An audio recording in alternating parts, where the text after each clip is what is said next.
سابق وزیر اعظم عمران خان کی اہل خانہ اور وکلا سے ملک میں جاری لاقانونیت اور فسطائیت پر 13 مئی کو کی گئی گفتگو۔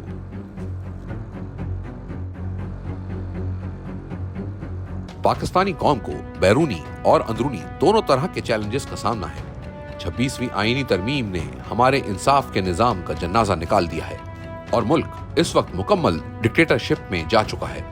سویلینز کا ملٹری ٹرائل قانونی قرار دینا اسی ترمیم کا نتیجہ ہے۔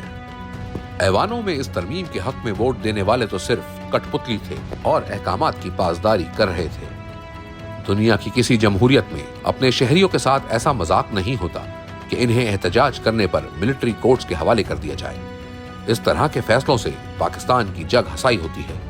9 مئی کے واقعات میں اپنے بچوں کو سزائیں دینے کے بجائے توجہ ہندوستان سمیت دیگر اندرونی اور بیرونی مسائل پر مرکوز ہونی چاہیے۔ یہ وقت نوجوانوں کو متحد کرنے کا ہے۔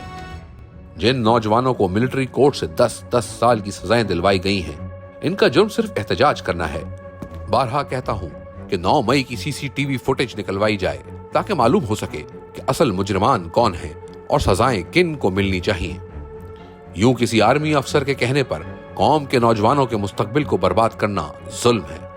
26ویں آئینی ترمیم کا دوسرا نتیجہ یہ ہے کہ ججز اب صرف ایک سرکاری ملازم کی حیثیت رکھتے ہیں اور کوئی آزادانہ فیصلے نہیں لے سکتے۔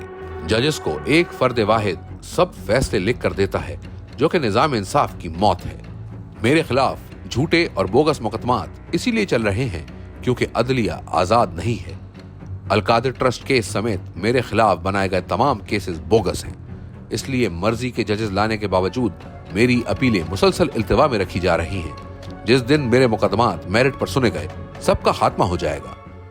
میرا تمام پارٹی عہدیداران کے لیے واضح پیغام ہے کہ وہ تحریک چلانے پر اپنی توجہ مرکوز رکھیں۔